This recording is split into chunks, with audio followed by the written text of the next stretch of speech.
Boa noite, irmãos. Graça e paz. A paz do Senhor Jesus. Amém?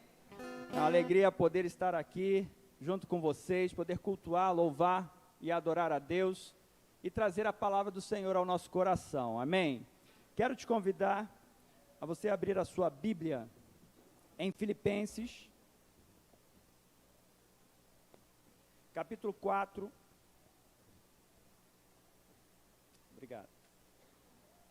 Filipenses capítulo 4. Tem como aumentar um pouquinho o retorno? Vê aí.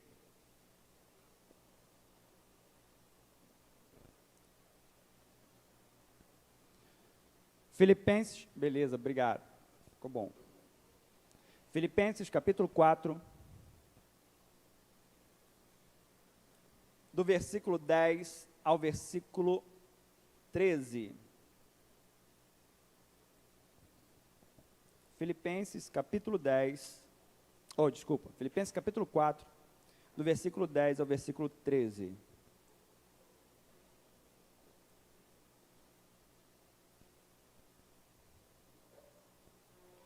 Diz assim a palavra do Senhor: Fiquei muito alegre no Senhor, porque agora, uma vez mais, renasceu o cuidado que vocês têm por mim. Na verdade, vocês já tinham esse cuidado antes, só que lhe faltava oportunidade. Digo isto não porque esteja necessitado, porque aprendi a viver contente em toda e qualquer situação. Sei o que é passar necessidade, sei também o que é ter em abundância. Aprendi o segredo de toda e qualquer circunstância, tanto estar alimentado como ter fome, tanto ter em abundância como de passar necessidade. Tudo posso naquele que me fortalece. Amém? Feche seus olhos, vamos orar mais uma vez? Santo eterno Deus, glorioso Pai, louvado seja o teu nome, graças te damos pela oportunidade que o Senhor nos dá de nos reunirmos nesse local para cultuarmos o teu nome, para adorarmos o Senhor e recebermos a palavra do Senhor ao nosso coração. Ó Deus, e diante da tua santa presença, clamamos que o Senhor venha iluminar a tua igreja, Senhor, para aprender um pouco mais da porção da tua palavra, e que essa palavra que será semeada nos corações, Senhor, possa frutificar na vida individual, coletiva e familiar de cada pessoa que está aqui nessa noite e que também está nos assistindo aí pela internet. É o que eu te peço, Senhor, em nome de Jesus. Amém, amém e amém. Queridos, nós estamos começando uma nova série de mensagens, né? Todo mês, vocês sabem que o pastor gosta de um tema para trabalhar durante o mês, e nesse mês a gente vai estar trabalhando aí o tema transformando fracassos em vitória.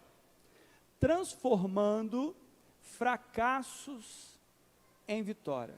Como podemos transformar fracassos em vitória? É isso aí mesmo, isso.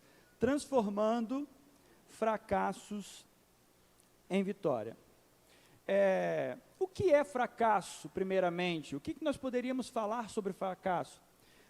De várias conotações ou de várias explicações sobre o fracasso, eu gosto dessa, que é não obter o que pretendia em qualquer âmbito da vida. Fracasso é não obter o que pretendia em qualquer âmbito da vida. Fracasso significa derrota. Pois bem, quando nós falamos de fracasso, uma coisa que vem ao meu coração e chama muito a minha atenção, é que todos nós, de alguma forma, ou em alguma área da nossa vida, nós já fracassamos. Eu não vou pedir você para levantar a mão, mas eu tenho certeza que se eu peço a você para você levantar a sua mão, se você já teve alguma área da sua vida que você fracassou, ou seja, que você criou um propósito com o objetivo de alcançar algo e não conseguiu alcançar isso foi um fracasso. Tenho certeza que todos aqui levantariam a mão, amém? Mas a pergunta que vem ao meu coração é: como então transformar esses fracassos em vitória?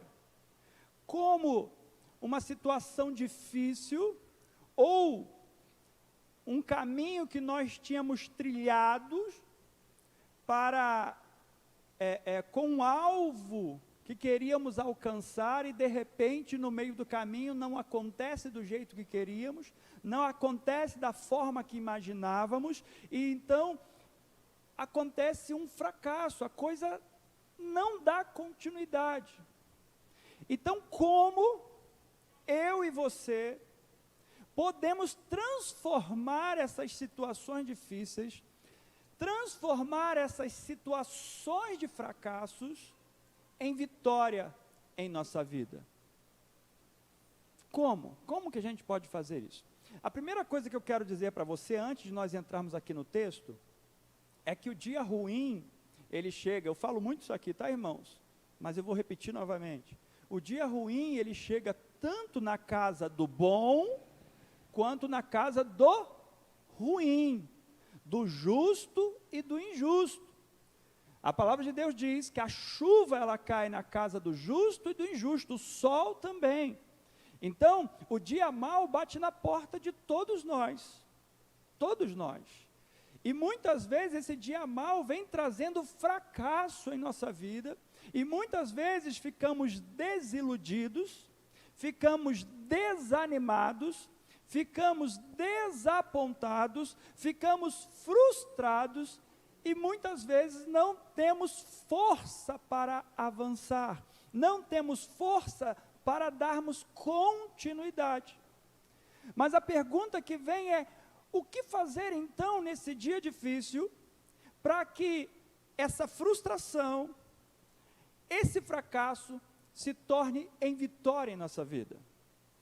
Esse texto que nós lemos, é um texto muito famoso, e o versículo 13, muitas pessoas têm esse versículo. Se você andar nas estradas, você vê aí em caminhões, não é verdade? Tudo posso, versículo 13, naquele que me fortalece.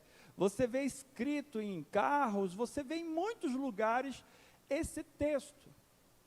Mas o interessante desse texto, que quando Paulo escreve esse texto, eu não sei se você sabe qual era o contexto em que Paulo estava vivendo. Paulo estava vindo de um fracasso. Você sabia disso? Paulo, ele estava vindo de um fracasso. Por quê? Porque Paulo, ele tinha o objetivo de fazer mais uma viagem missionária. E nesse objetivo, antes de fazer a viagem missionária, ele pretendia ir em Jerusalém. De Jerusalém, ele pretendia ir a Roma. De Roma, ele manda aquela carta aos romanos anteriormente, já, porque não foi Paulo que plantou a igreja de Roma, né, não foi ele. Então ele manda uma carta, essa carta que nós temos na Bíblia, que é a carta aos romanos, para mostrar a sua teologia, porque a intenção dele era ir em Roma para pedir ajuda àquela igreja, porque ele ia fazer uma viagem missionária para a Espanha. Então estava tudo, todo o projeto estava muito trilhado na mente do apóstolo Paulo. Só o que acontece? Quando ele vai para Jerusalém, ele é preso. Pior não é isso. Além de ser preso, queriam matá-lo. Imagina, camarada que serve ao Senhor, que vive para a obra de Deus, fazendo a obra de Deus, ele é preso. E além de preso, querem matá-lo. E o que acontece? é que Paulo, ele além de ser judeu, ele também era um cidadão romano. E por ser um cidadão romano, o que ele faz? Ele usa da cidadania romana para não morrer em Jerusalém. E ele fala, só quem pode me julgar é Roma, é César. E por conta disso ele é preso.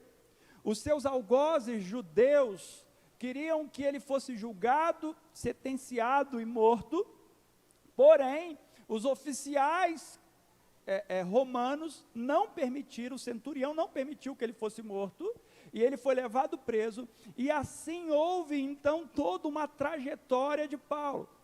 Ele queria ir para Roma, para a igreja de Roma, ele vai para Roma sim, mas agora ele vai preso para Roma, preso, com algemas, fica preso para ser julgado por César, e lá, ele começa a escrever algumas cartas, e uma delas é a carta aos Filipenses. E quando ele escreve essa carta, é muito interessante, que além de Paulo estar preso, além de seus inimigos quererem que ele venha a morrer, ainda estavam o acusando de negar a Cristo Jesus. Isso eu acho que era o pior de tudo. Era o pior de tudo. Estavam acusando Paulo que ele negou a Cristo Jesus. E qual era a acusação?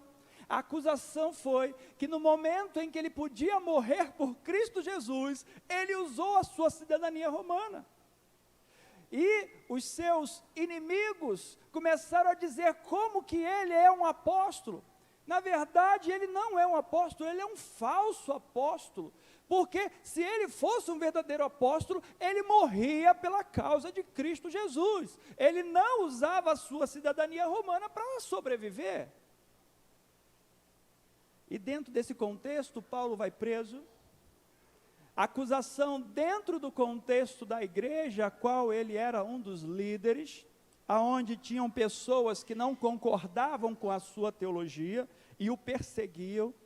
Dentro da religião judaica, ele era perseguido severamente, porque ele era um fariseu que deixou de ser fariseu para se tornar um cristão, um discípulo de Cristo. E ele era perseguido aonde ele ia, porque através de Paulo e das suas viagens missionárias, eles estavam colocando o mundo de cabeça para baixo. Ele estava, tem uma expressão lá em Atos Apóstolos, que esses que atormentam, não sei se é essa expressão, atormentam o mundo, chegaram aqui, que trazem confusão, porque aonde ele ia, ele pregava o evangelho com muita paixão, com muita convicção, com muita certeza do que ele era e de quem Jesus era em sua vida. E por conta disso ele apanhou, por conta disso ele sofreu, por conta disso ele foi preso. E nas suas algemas, a igreja aos Filipenses manda uma oferta para Paulo. E Paulo então escreve a essa igreja, essa carta, para agradecer a ajuda que eles deram, mas também para se defender das acusações. Ele chega a dizer no capítulo 1, abra sua Bíblia aí, capítulo 1 de Filipenses, só para você entender aqui o contexto, a partir do versículo 12.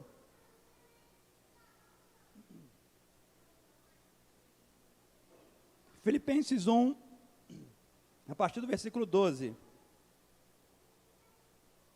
Quero ainda, irmãos, que saibam que as coisas que me aconteceram têm até contribuído para o progresso do Evangelho, de maneira que toda a guarda pretoriana e todos os demais sabem que estou preso por causa de Cristo.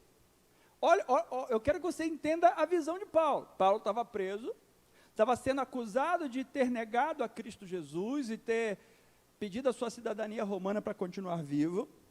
E ele então, fazendo o seu discurso ou escrevendo essa carta para explicar à igreja, aos Filipenses, o que estava acontecendo, ele começa dizendo o seguinte: eu quero dizer que por conta da minha prisão, na verdade, o evangelho está progredindo, há um progresso no Evangelho, porque através dessas minhas algemas, a guarda pretoriana, ou seja, essa guarda aqui, ela está ouvindo do Evangelho, mas ainda tem mais, olha o que diz aí no versículo 16, ou melhor,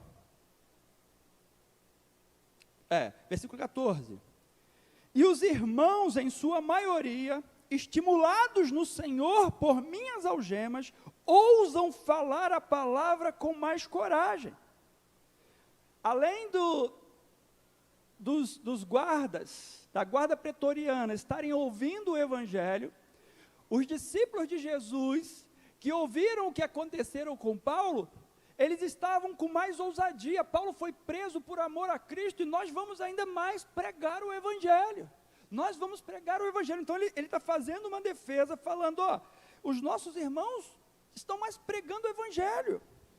Aí no versículo 15 ele faz aqui, ele diz, é verdade que alguns proclamam Cristo por inveja e rivalidade, mas outros o fazem de boa vontade. Estes o fazem por amor, sabendo que estou incumbido da defesa do Evangelho. Aqueles, porém, pregam a Cristo por interesse pessoal, não de forma sincera, pensando que assim podem aumentar o meu sofrimento na prisão. Existia dois grupos de pessoas que estavam pregando o Evangelho. Uns que era por amor e por motivação que Paulo estava preso, e outros estavam pregando por inveja, para trazer mais peso à prisão, trazer mais peso à prisão de Paulo, trazer mais peso àquele momento difícil que ele estava vivendo. E aí ele fala algo aqui muito interessante, versículo 18, olha só, mas que importa, uma vez que de uma forma ou de outra, Cristo está sendo pregado, seja com fingimento, seja com sinceridade, também com isto me alegro, sim, sempre me alegrarei. Olha o que Paulo fala.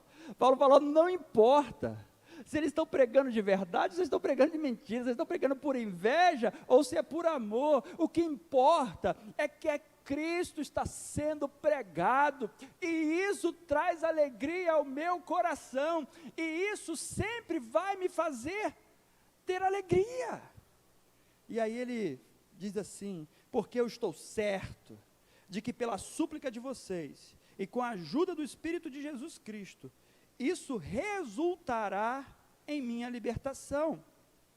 Minha ardente expectativa e esperança é que em nada serei envergonhado, mas que com toda a ousadia, como sempre, também agora, será Cristo engrandecido no meu corpo, quer pela vida, quer pela morte, porque para mim o viver é Cristo e o morrer é lucro.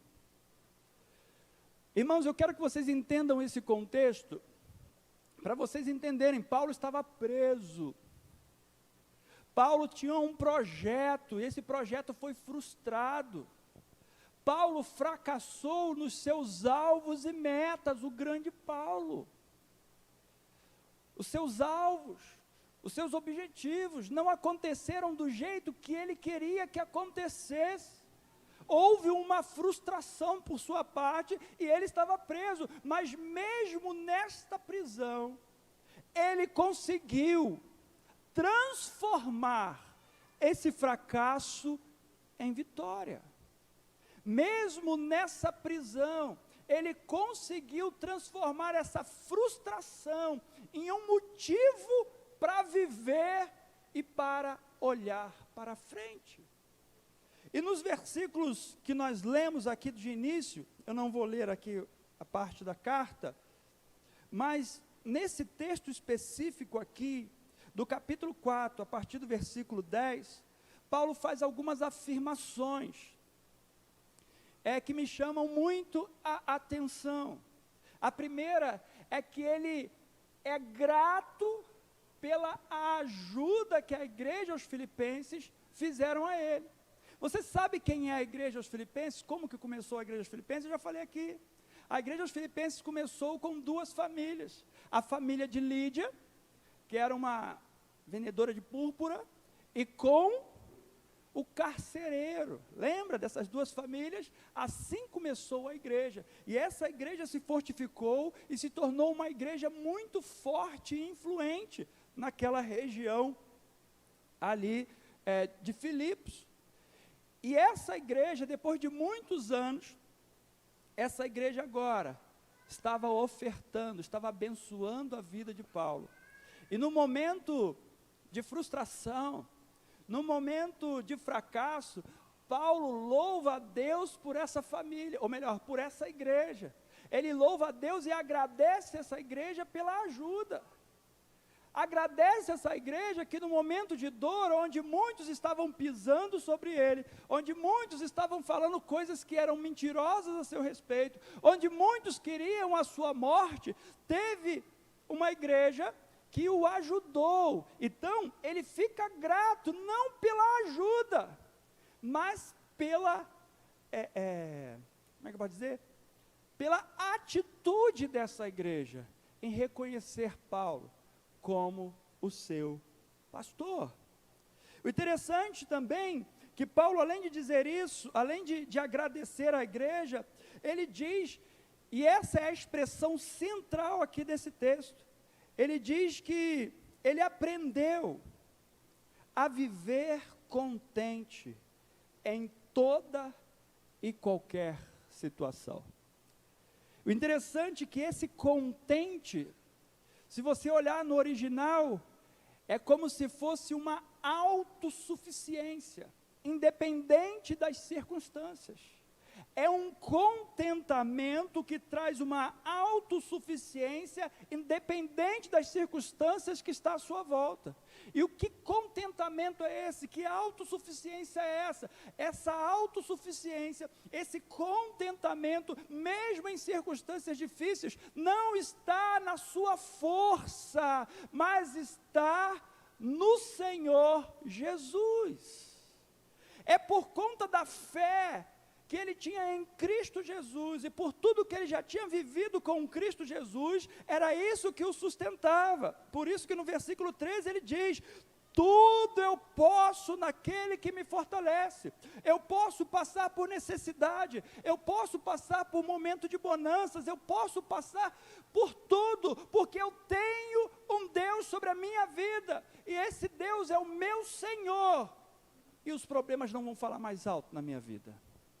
E isso é interessantíssimo, porque ele podia tudo naquele que o fortalecia, até passar fome, mas ele tinha convicção, ele era autossuficiente no Senhor, porque as circunstâncias não podiam falar mais alto em sua vida. Amém? E qual é o aprendizado para a minha vida e para a sua vida desse texto, bem rapidinho? Como transformar os fracassos em vitória? Em primeiro lugar, aprendendo com o fracasso e crescendo. Como que eu e você, preste atenção no que eu vou te dizer, como que eu e você podemos transformar fracasso em vitória? Em primeiro lugar, aprenda com o fracasso e cresça. Aprenda com o fracasso. Faça uma pergunta. Por que eu estou passando por essa situação? O que Deus quer me ensinar nessa situação? Nós temos que nos perguntar se estamos passando por uma situação difícil, quando o dia mal bate na nossa porta, e é uma situação adversa que chega na nossa casa, nós temos que fazer uma pergunta: o que podemos aprender com essa situação? O que Deus quer nos ensinar? O que Deus quer nos ensinar? Eu não sei como que você está vivendo, abençoado e abençoada de Deus. Eu não sei se você está vivendo um momento frustrante na sua vida, ou uma situação que você planejou, que você colocou alvos e deu errado. Mas eu quero dizer para você o seguinte: aproveite essa oportunidade para você aprender e para você crescer com esse fracasso. Você não pode parar no fracasso, mas você tem que olhar o que deu. Deixa eu falar um negócio para você. Toda situação na vida do crente, seja situação boa, seja situação ruim, péssima, horrível, é uma pedagogia de Deus. Deus, Ele usa as situações difíceis para nos ensinar. Quem está estudando aqui na escola dominical, está aprendendo muitas coisas. Tem uma lição na escola dominical, que é quando o período que o povo de Israel, Deus julgou, Deus trouxe juízo sobre o povo de Israel, porque o povo de Israel estava pecando, de vez em quando voltava-se para Deus, daqui a pouco pecava de novo, e havia um juízo, que eles iam passar 70 anos no cativeiro. E eles foram levados para o cativeiro babilônico. E o interessante é que eles passaram 70 anos naquele cativeiro. Mas você sabia que foi um período de grande pedagogia do Senhor? Foi o período em que o povo aprendeu a não só conhecer a lei, mas eles aprenderam a viver a lei. Foi nesse tempo que eles fizeram votos seríssimos com o Senhor. Foi nesse tempo que eles se voltaram totalmente para Deus e eles decidiram. Leia o livro de Esdras. Eles largaram as próprias esposas que eram de outras nações para viver uma vida que glorificava o Senhor. Então, todo momento difícil, todo momento de fracasso, se você tem Deus na sua vida, se você tem Jesus Cristo na sua vida, é uma oportunidade de aprendizado, porque Deus quer te ensinar. Não é maldição, gente. A maldição já caiu na cruz, com Cristo Jesus, mas é sim a oportunidade que Deus usa para nos fazer aprender a viver uma vida para Ele. Muitas vezes, nós estamos, está tudo muito bom, está tudo muito bem, mas aí acontece alguma coisa. É Deus, na verdade, permitindo que isso aconteça, para que nós possamos nos voltar a Ele, para que nós realmente possamos confiar nele, realmente possamos ter uma vida de relacionamento íntimo com Deus. Então, se você está passando por uma situação difícil, você está passando por um momento de fracasso na tua vida, aproveite essa oportunidade para você aprender e para você crescer diante do Senhor. Faça isso, abençoado. Não olhe como uma maldição ou que você esteja amaldiçoado, mas olhe como uma oportunidade de você aprender e crescer em Deus. Amém? Eu não sei se você sabe, o apóstolo Paulo, ele foi preso, e o apóstolo Paulo, ele evangelizou mais preso do que na sua viagem missionária, porque as cartas das prisões, elas estão evangelizando até o dia de hoje, nós somos alvos dessas cartas. Então tem coisas que a gente não entende, que acontecem na nossa vida de alguma forma que não é do jeito que nós planejamos, mas que no final de tudo, sobre tudo, está Deus no controle de tudo e de todas as coisas. Então, abençoado, aproveita a oportunidade. O grande problema é que muitas vezes nós ficamos frustrados, e nós, em vez de aproveitarmos a oportunidade de aprendermos com o fracasso, sabe o que a gente faz? A gente chuta o balde. A gente cai no pecado. Ah, Deus não me ama. Quantas pessoas eu tenho visto isso? Ora ao Senhor, mas aí faz um monte de besteira. Ah, faz um monte de besteira. Faz os pecados mais chulos que você possa imaginar. Por quê? Porque se acha derrotado. se acha um derrotado, se acha um fracassado. E então, já que eu sou fracassado, eu vou meter o pé na jaca mesmo, vou fazer tudo de errado mesmo.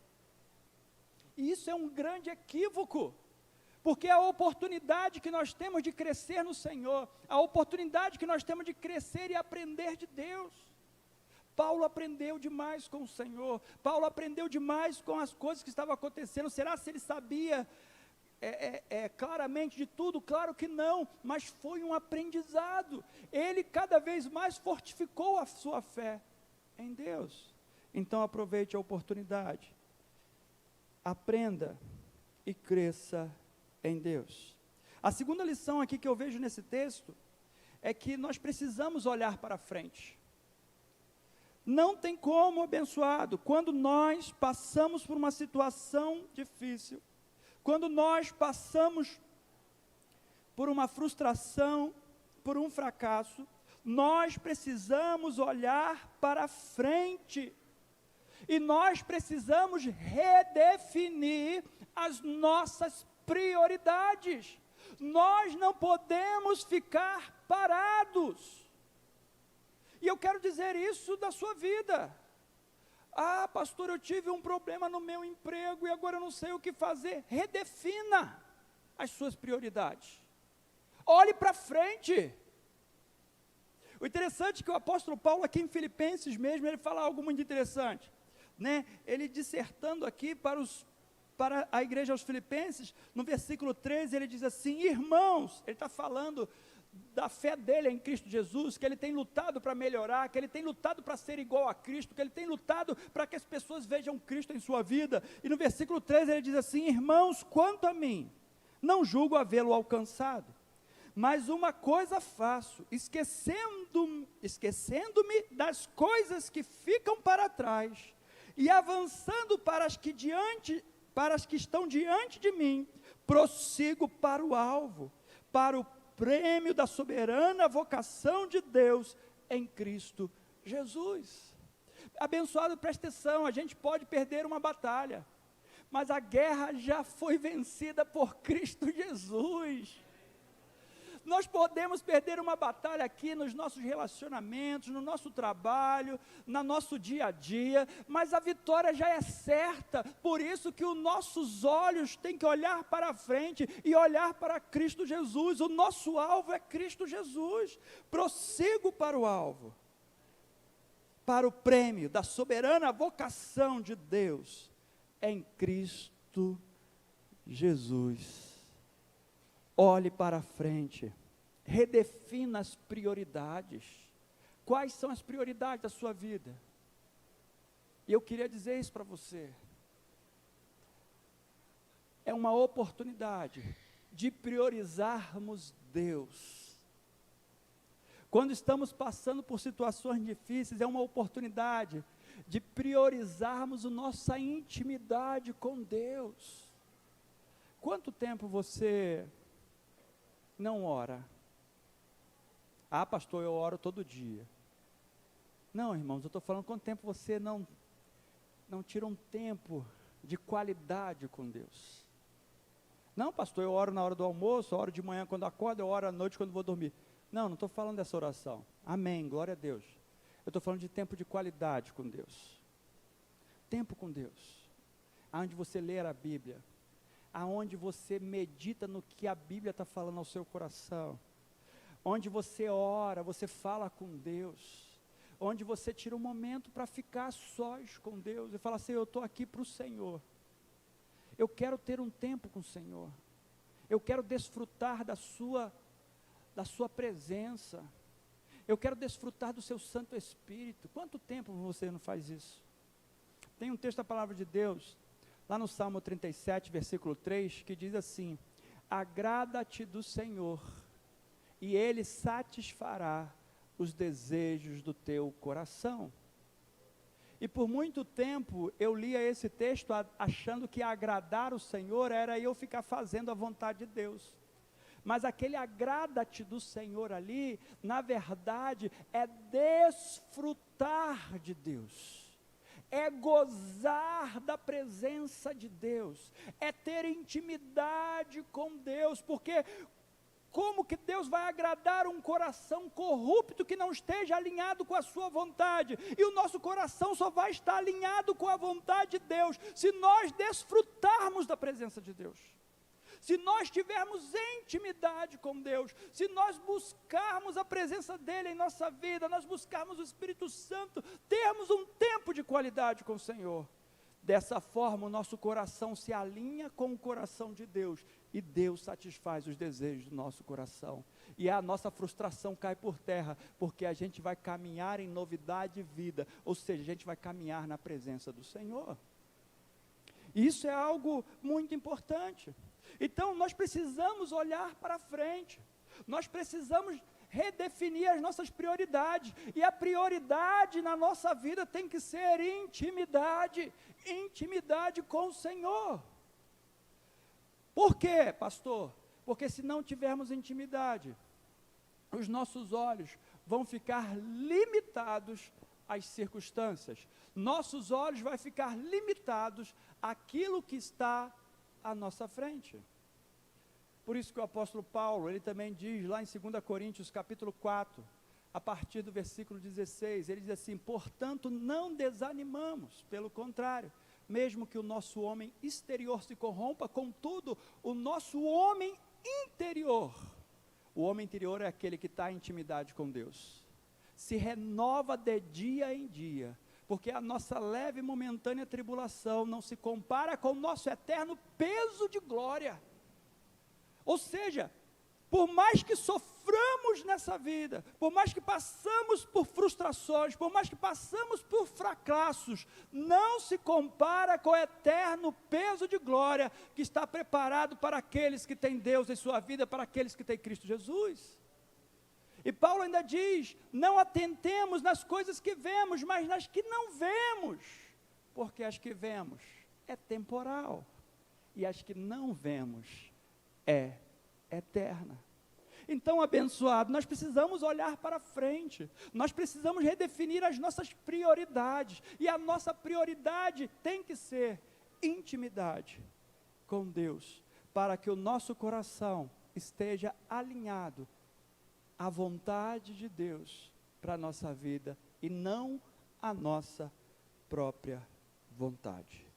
E em último lugar, transformando fracassos em vitória. Aprenda e cresça com o fracasso, olhe para frente, redefina as suas prioridades. E em último lugar, confie em Deus. Esse texto fala de confiança.